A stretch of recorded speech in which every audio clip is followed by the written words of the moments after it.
excelente. Bueno, tenemos la oportunidad de tener aquí al gerente general de toda la parte de impuestos de la DENIT. Él se llama Ever Otazu y va a estar contándonos todo lo que queramos saber respecto a este tema. Acompáñeme.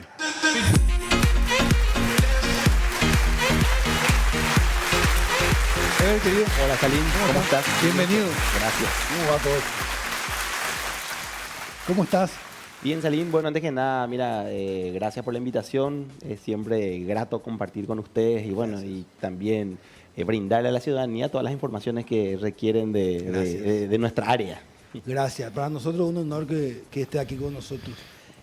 Es así el tema de la curva, ahí se ve el edificio de la DENIT, está en esa entrada, ¿verdad? Del casco antiguo del centro de Asunción, ¿es así? Efectivamente, Salim, te habrás dado cuenta que los nuevos edificios de gobierno, porque tienen unos años de la realización de estas obras, entonces el edificio, diríamos, más importante para nosotros es justamente el de la Dirección Nacional de Ingresos Tributarios. De igual manera, tenemos nuestras otras sedes, los otros edificios, el edificio histórico de recaudaciones, Sí, que sabemos sí. siempre, bueno, se mantienen también para la atención a los contribuyentes. Claro, qué bien. ¿Usted hace edificio en la central? Oficina en la central. Nosotros hacemos todavía en Presidente Franco. En SET, la antigua SET. En la antigua SET, efectivamente. Pero de a poco estamos con ese programa de reestructuración y de organización interna. Entonces, en el edificio de gobierno ya hay, la mayoría de los pisos están ocupados y hay también un programa gradual que está permitiendo justamente que las distintas dependencias vayan ocupando los edificios de gobierno. De igual manera, como te digo, algunos edificios, algunas sedes van a seguir estando y van a seguir siendo parte de lo que es la Dirección Nacional de Ingresos Tributarios. Así es. Tenemos la información, le tiro a decir una información macro para que usted nos vaya especificando, de que casi 1.000 millones de dólares más fue la recaudación, si hacemos el year to date, como se le dice, ¿verdad? De la DENIT. ¿Eso es así, señor gerente? Así mismo es, Salim. Mira, hoy ya anteriormente hablábamos Sí. desde la creación de la DENIT, que nace en un agosto, ¿verdad?, del 2023. Nosotros hacíamos ya todavía las comparaciones de cuando eran instituciones separadas, Ok. dos áreas separadas, y ahora ya como DENIT tenemos un ejercicio completo que es de enero a diciembre, en el que podemos decir que la Dirección Nacional de Ingresos Tributarios ya tiene un panorama general y en este 2025 estamos recabando justamente o estamos haciendo el análisis de todo lo actuado durante este año. Y como bien estás diciendo, mira que tuvimos una recaudación de alrededor del 35.9 billones de guaraníes, o sea, 36 billones prácticamente, y un aumento de aproximadamente 850 millones de dólares.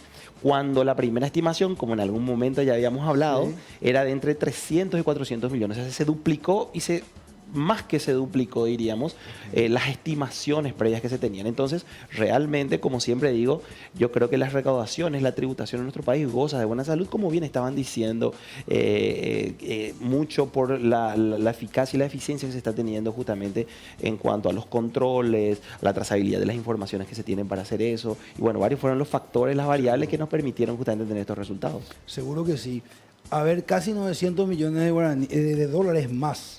Estamos hablando de eso con una economía que ha sido sobria, ¿verdad? Tiene un crecimiento que todavía no está alrededor de un poco más del 3%, versus el año del PIB, me refiero, versus su ejercicio anterior. ¿Cómo se hace para crecer tanto cuando el coeficiente, el denominador, no crece tanto? Así mismo es. Es exactamente lo que estás diciendo. Esa es diríamos, lo que llama la atención cuando se hacen estos análisis, porque efectivamente, como estás mencionando, desde el punto de vista económico tenemos esas variables.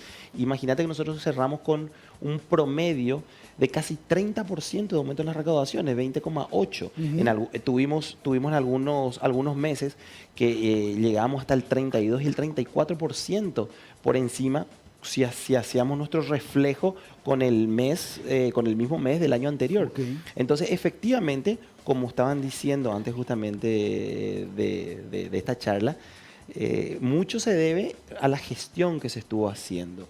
Entonces, ¿En qué consiste, gerente, la gestión? Y la gestión principalmente, como bien estaba comentando Luana. Claudia y Luana, Hoy tenemos, por ejemplo, casi 100.000 nuevos contribuyentes. Eso efectivamente es como consecuencia del aumento, la ampliación de la base de 100.000. Casi 100.000. Estamos entre 80 y 100.000. De un universo de De 1.200.000 contribuyentes en este momento. 10% más. Prácticamente. Estamos con un crecimiento de la base de contribuyentes que es como consecuencia justamente de los controles, de las capacitaciones, de ir a atacar territorios que anteriormente, por ejemplo, no se atacaron. Habíamos hablado en algún momento, por ejemplo, lo que ocurrió en Anagua, en las zonas de frontera, donde se realizaron trabajos bastante fuertes de capacitación y de formalización que permitieron justamente este aumento de la base contributiva, de contribuyentes. Y ante el aumento de la base de contribuyentes, obviamente tenemos la posibilidad justamente de que la tributación por ese lado también aumente. Entonces fueron varias variables. Mira, tuvimos más de 30.000 capacitaciones tributarias en todo el país y vos sabes muy bien, Salim, que los recursos siempre son limitados Sí. y las necesidades son ilimitadas, ¿verdad? Entonces, Hace casi 300 años ya decía eso. sí, así mismo. Entonces, para nosotros es todo un desafío y a nosotros nos sirve. Por eso nosotros agradecemos mucho estas invitaciones, porque gracias a ustedes justamente masificamos esta cultura tributaria que muchas veces con las redes o con el trabajo de hormiga día a día, de ir a distintas regiones, se nos hace difícil, pero bueno, el trabajo, la voluntad que se tiene, la implementación de las plataformas o los sistemas también nuevos, permiten justamente que este trabajo, si bien un tanto complicado, se pueda desarrollar de la mejor manera posible y bueno, y tengamos estos resultados ahora. La idea es justamente seguir creciendo. Las estimaciones siempre van a intentar justamente que vayan para arriba, pero bueno, tenemos que tener en consideración todas las variables que se dan en la economía. No, es menor. Yo me imagino, le quiero preguntar, mi estimado gerente, ¿cuál es el share o la cuota del presupuesto general de la nación que tienen los ingresos tributarios? Y los ingresos tributarios son los ingresos más importantes. ¿Más del 30? Sí. Los ingresos tributarios son siempre los recursos derivados en todos los países, siempre son por excelencia los recursos más importantes que tienen el presupuesto general de la nación. ¿Y Eso cuáles es serían los otros? Las binacionales. Claro. Para nosotros, en nuestro caso, es fuertemente Itaipú, ¿verdad? Por ejemplo, claro, en el caso de los royalties, están los que son producidos, por ejemplo, por las empresas del Estado, los royalties, los bienes públicos, privados, entonces los distintos recursos públicos que permiten. También incluyen los bonos, ¿verdad? La emisión, los apalancamientos. Ahora, yo me imagino nomás que es un sector donde hay la intención de crecer, pero también una presión importante, me imagino yo, porque todo es recurso. Entonces, el presupuesto general se arma con los planes, hambreceros, todo muy bien, ¿verdad? Pero para que eso sea realizable, tiene que ingresar la plata. Así Y mismo. me imagino ahí que ahí la gerencia general y la dirección, evidentemente, del señor Rué, son fundamentales, ¿verdad? Totalmente. Una vez más hacemos alusión al adagio que comentamos. Y en estos días estuve hablando con el director del Tesoro, que me había llamado por una cuestión particular ahí del trabajo. Y me comenta, me dice, hace hincapié justamente al esfuerzo que estamos haciendo y me dice, mira, muchas gracias por la gran mano que nos están dando. Los recursos, como siempre, Claro. las necesidades son ilimitadas, pero realmente sin ese crecimiento que se tuvo en las recaudaciones, realmente probablemente iba a estar un poco complicado la consecución de todos los programas que se tuvieron. Claro, ahí yo le quiero hacer dos grandes preguntas, ¿verdad? La primera, hacer una breve conceptualización de los tipos de impuestos para comentarle a la teleaudiencia un poquito del IRP, del IRE, quizá el IVA, que siempre es importante entender, que parece muy común, pero para aquel que se está formalizando no es tan claro si es un impuesto o es un impuesto circular que todos pagamos y se va pagando en la medida que se va generando valor agregado. Eso por una parte. Y después de eso, entender qué si viene en este 2025. ¿Qué le parece? ¿Cómo no, Salim, por favor? Ese es nuestro negocio, así que Ahí ya está. nosotros, y es más, a nosotros nos encanta hablar de esto. Mira, con la ley 6.380, ya sin contar de las distintas reformas que hemos tenido, que tanto también Sí. conoces, Salim, con esta ley, como bien sabes, nosotros tenemos 6 impuestos 6. Tenemos, sí, el impuesto a la renta empresarial. IRE. El IRE, efectivamente. O con IRE, como le dicen algunos. O IRE, efectivamente, con sus 3 regímenes, ¿verdad? Que son el régimen general, el régimen simplificado, el régimen simple y el régimen re simple, como le llamamos, que son los regímenes simplificados, diríamos, para los contribuyentes más chicos, ¿verdad? Okay. Inclusive tenemos el re simple, que en alguna vez habíamos hablado, que es para aquellos o diríamos para los contribuyentes más pequeños, diría, para las microempresas. ¿A qué te referís con eso, Ever? O sea, ¿cómo yo, por ejemplo, tengo una microempresa y puedo ser parte del re simple? Es muy fácil, Claudia. Mira, el re simple es una de las herramientas más importantes que se incluyeron con la ley 6.380 para los microcontribuyentes, para los pequeños contribuyentes. Es un impuesto que es casi como una tasa, como una patente, que permite justamente a los más chicos formalizarse, entrar dentro del sistema financiero y con una mínima cuota que puede ir desde 20.000 guaraníes hasta 80.000 guaraníes mensuales, entonces ya puede estar totalmente formalizado, puede ya tener su cédula tributaria, su identidad tributaria, el certificado de cumplimiento tributario, para los efectos de presentar ante bancos, etcétera. Entonces, no requiere de libros y tampoco paga IVA. De igual manera, lo que emite tampoco son facturas con IVA, sino son boletas de venta. Okay. Entonces, que no le va a servir, al comprador no le va a servir para descargar el IVA, pero sí le va a servir para los costos, los gastos en el impuesto a la renta empresarial con las limitaciones que Pero para que puedan deducir tener. si Pero precisa... se acepta entonces. Se acepta, claro. Pero ¿verdad? para deducir si te precisas las facturas. No, para deducir depende, por eso. En el impuesto a la renta personal, Sí. cualquier compra que yo hago de alguien que tiene re simple me sirve. Es decir, Ok. yo puedo, como estaba diciendo Claudia, con estos nuevos pequeños emprendimientos, si yo pongo, es muy común ahora lanzar por internet, por ejemplo, los regalos empresariales, ¿verdad? Sí. Las canastas navideñas, Sí, sí, etcétera. Yo puedo acogerme al régimen re simple y de esa manera entonces, bueno, estar totalmente formalizado con un sencillo trámite que se hace ante el Marangatú, ¿verdad? Y puedo ya emitir mis boletas de venta, incluso puedo hacerlas virtuales, o sea, ni siquiera me muevo de mi casa. Y al emitir esas boletas, normalmente, ¿para quién van dirigidas estas canastas, etcétera? Para las personas físicas. Y las personas físicas del IRP tranquilamente pueden deducir todas las compras que hacen de estas personas que son objetos o son sujetos Ajá. del IRP, Importante, del régimen re persona simple. física nos referimos a empresa. Persona jurídica, al revés. Claro, Al revés, jurídica, persona Persona jurídica, física, empresa, soy física, yo soy una persona física. Individual. Sí, y una persona jurídica sería América. Una empresa. por ejemplo, claro. Ahí entonces el IRE sería el primero que estábamos hablando, son 6. El IRE alrededor de 10% sobre la ganancia. 10%, así mismo. Sobre la ganancia de las personas. Como de las empresas. bien, ¿sabes? Como habíamos hablado en algún momento, nosotros ahora tenemos el sistema del 10-10-10. ¿Te acuerdas que Sí. antes el impuesto a la renta de las Era el actividades 30. comerciales llegó a ser el 30% con la ley 125? Entonces, tenemos el IRE, tenemos también el impuesto a los no residentes, cuya tasa es del 8 y del 15%, el impuesto a los dividendos y las utilidades, que es justamente IDU. que es el IDU, El IDU. que es justamente que la obligación nace cuando se distribuyen las utilidades, y bueno, los impuestos al consumo, ¿verdad? Que son el impuesto al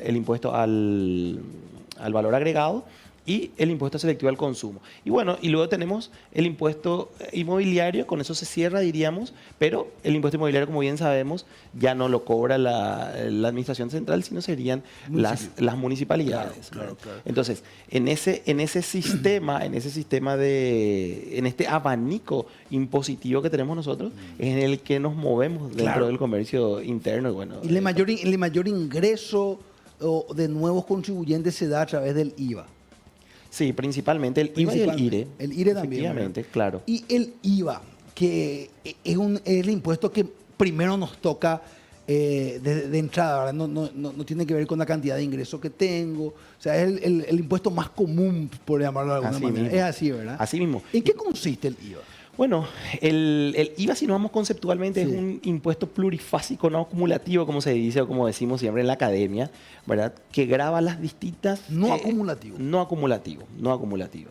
Porque te acuerdas que anteriormente, por ejemplo, había un impuesto a las ventas que sí, diríamos que era acumulativo porque se agregaba a lo que era el precio de este tipo. Eso no es así, no se da con el IVA, sino lo que grava es cada etapa de la comercialización y se va trasladando, diríamos, el impuesto hasta el consumidor final. Ok. Entonces, por eso es que decimos que es un impuesto. Primero el valor agregado que se añade acá, o sea, importamos, entonces posteriormente se vende al mayorista, Sí. posteriormente al minorista y después al consumidor. Y entonces en cada etapa lo que va grabando es el valor que se añade en esa etapa y el resto se traslada. Por eso es que cuando hablamos del IVA, hablamos justamente no hablamos precisamente de deducibilidad, sino de la compensación del IVA crédito y del IVA débito, ¿verdad? Que Y es el libro compra, libro venta. todo, exactamente, claro. efectivamente. Espectacular. Eso es muy importante para entender porque cuando la gente va a cobrar, por ejemplo, el salario o va a cobrar como independiente, como un honorario,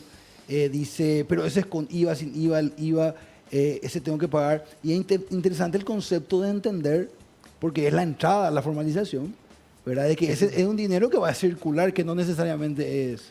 Totalmente. Entendido, Y además le añado una cuestión más a ese análisis interesante que estás haciendo, Salim, que es cuando hablamos del IVA, estamos hablando de una porción del pecunio que no me corresponde a mí. Por eso es que muchas veces conceptualmente tenemos ese error de guardar el impuesto, cuando somos pequeños sobre todo. Por eso no ocurre en las empresas más grandes en general, pero cuando somos pequeños tenemos que organizarnos ya financieramente y considerar justamente que la porción del IVA que cobramos no es parte De tu ingreso. de mi ingreso propio, ¿verdad? Es claro. Entonces es algo justamente que tenemos que se tiene que pagar al fisco o que se puede compensar de acuerdo a los débitos que tengamos. Entonces esa estructura financiera desde que somos pequeños contribuyentes o micro pequeños contribuyentes es la que se debe hacer y es la que se busca justamente con herramientas como la del Resimple, que nos permite justamente entrar ya en un sistema financiero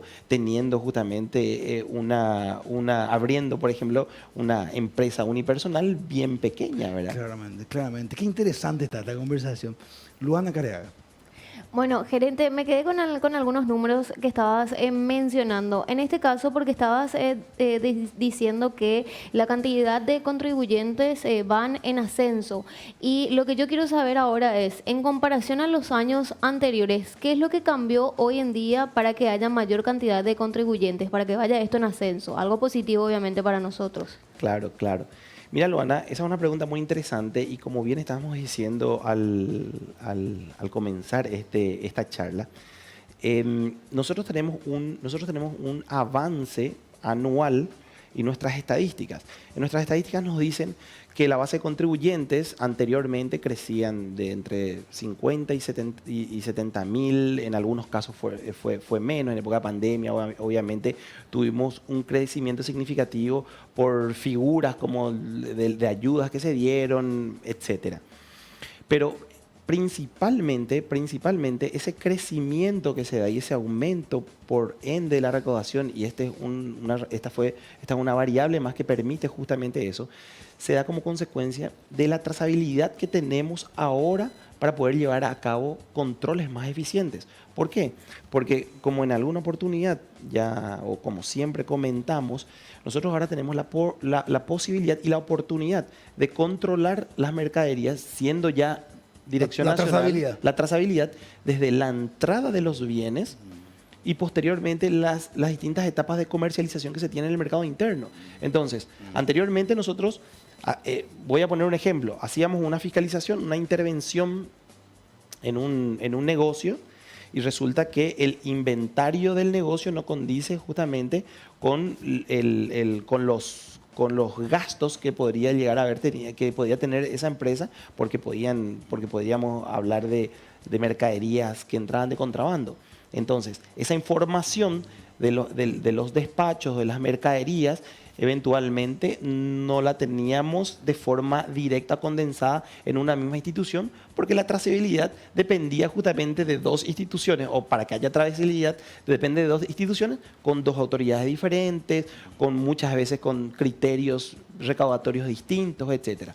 Hoy en día, al tener esa posibilidad y al tener ya almacenado en una sola institución tanto la información de entrada, salida de mercaderías y de comercialización en el mercado interno, entonces nos permiten justamente que nuestros controles sean mucho más eficaces y efectivos.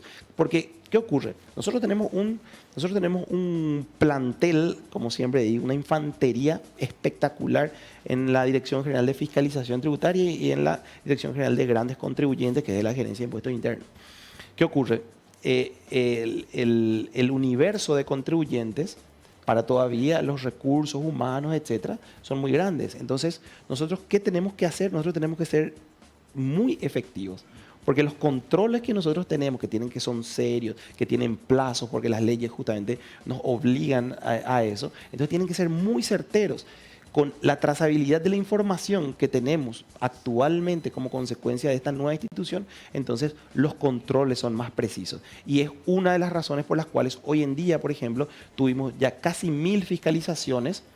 De esas casi 1000 fiscalizaciones, el trabajo que se vino haciendo nos permitió que casi el 60% de los contribuyentes acepten voluntariamente los resultados de las fiscalizaciones, y eso por ende entonces significa que los ajustes que se hacen por controles entonces aumenten y también ayuden justamente a la recaudación.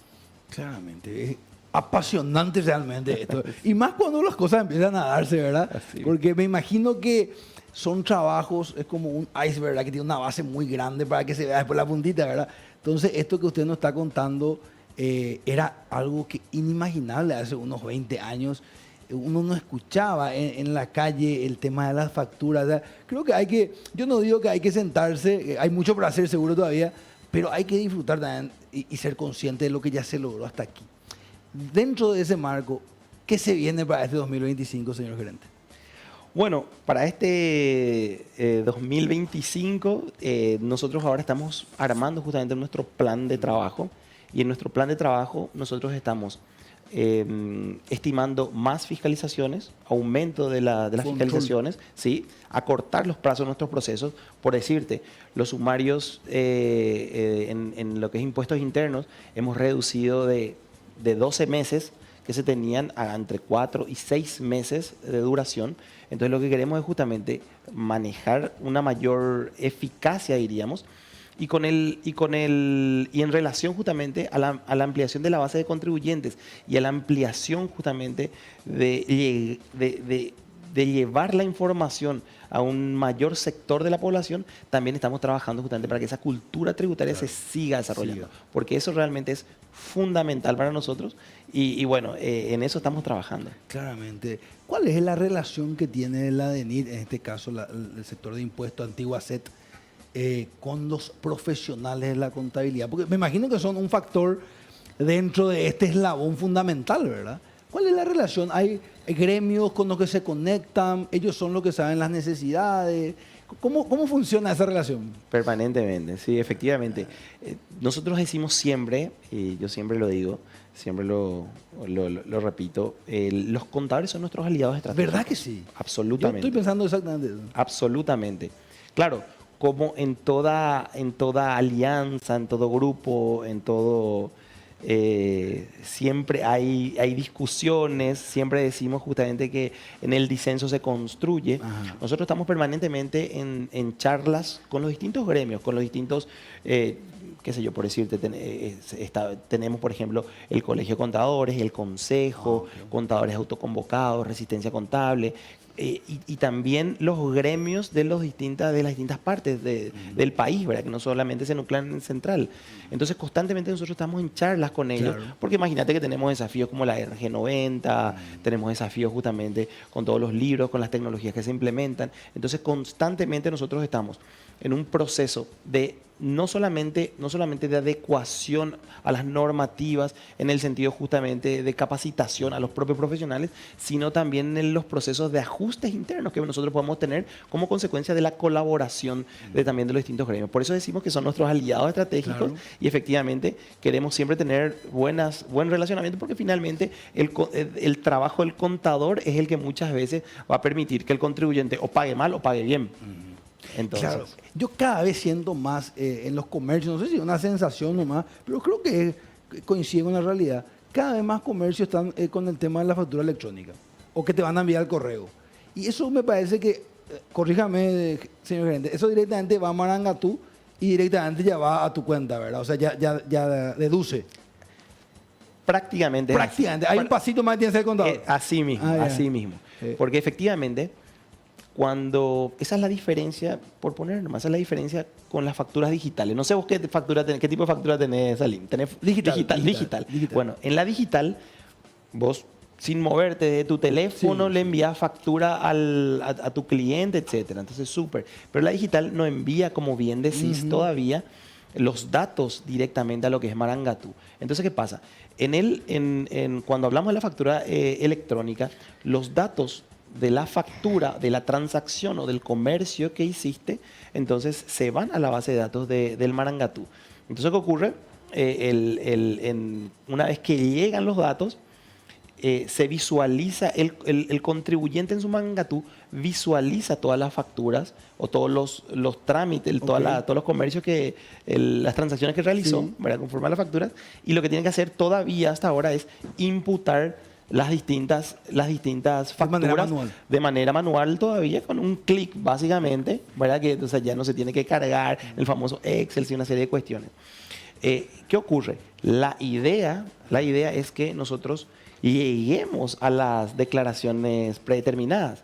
Cuando ese es un trabajo que se está haciendo y que esperamos que en algunos años más sea una realidad acá en Paraguay. Y en las predeterminadas ya la idea sería en que las facturas se vayan cargando a un formulario predeterminado que después tenga ciertos detalles, como ocurren en otros países, ¿verdad? Entonces, eso sería algo espectacular. Mi ex compañero, la mayoría, yo soy técnico de contabilidad. Entonces, la mayoría son contadores y los temas de los asados. ¿Y sabe cuál, señor gerente? Es muy interesante esto. El Vox Populi, el Ñembehuepe, lo que se siente, ¿verdad? Es que las cosas en la SED, en la DENIT, en este caso, se están haciendo de manera seria, ¿verdad? Eso es lo que se siente en el gremio, ¿verdad? Creo que eso es algo positivo. Eso es lo que queremos, Salim, y si proyectamos esa imagen, entonces eso nos sirve también para trabajar nosotros tranquilos.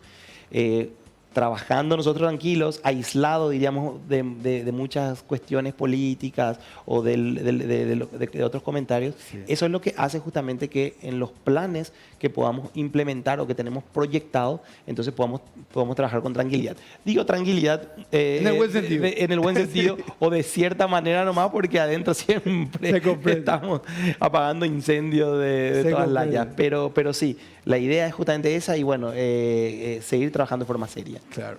Señor gerente, un privilegio. Gracias por este espacio. Por favor, Salim, el agradecido soy yo y una vez más, como te digo, a las órdenes para estas invitaciones para nosotros son sumamente importantes porque, bueno, podemos llegar a la ciudadanía las informaciones tan importantes de esta área tributaria. Excelente.